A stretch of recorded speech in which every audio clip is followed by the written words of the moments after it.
बॉलीवुड की वर्सेटाइल अभिनेत्री शबाना आजमी, जो कि इन दिनों अपनी फिल्म रॉकी और रानी की प्रेम कहानी को लेकर खबरों में बनी हैं। इसी बीच अभिनेत्री ने बताया है कि एक समय ऐसा भी आया था कि वो बॉलीवुड में काम नहीं करना चाह रही थी। शबाना का यह फैसला फिल्म परवरिश के सेट पर उनके साथ हुए दुर्व्यवहार के कारण लेना चाह रही थी। शबाना को डांस के चक्कर में इस फिल्म के कोरियोग्राफर ने बेइज्जत कर दिया था। शबाना ने हाल ही में एक पॉडकास्ट में इस बात का खुलासा किया है। शबाना इस घटना के बारे में विस्तार से बताते हुए कहती हैं कि मैंने कमल मास्टर से पूछा था, वो कोरियोग्राफर थे। मैंने कहा कृपया मुझे रिहर्सल दीजिए।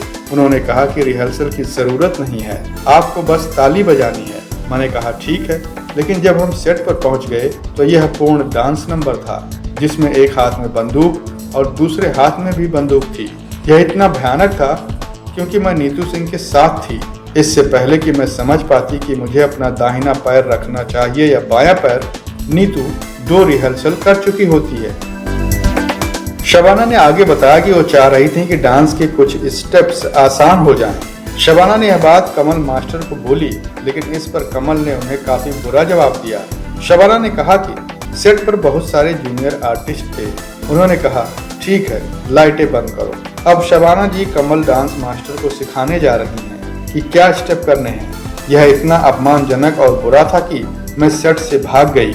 मैं इन दिनों भयानक कपड़ों में थी। मैं बाहर आ गई और पाया कि मेरी कार वहां नहीं थी, इसलिए उन कपड़ों में ही मैं जूहू अपने घर की ओर नंगे पैर चलने लगी। मैंने रोते हुए कहा मैं अब किसी भी हिंदी फिल्म में काम नहीं करने जा रही हूँ।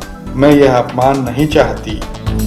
हालांकि इसके बाद फिल्म परवरिश के डायरेक्टर मनमोहन देसाई शबाना के घर उनसे मिलने पहुंचे और उनसे माफी मांगी।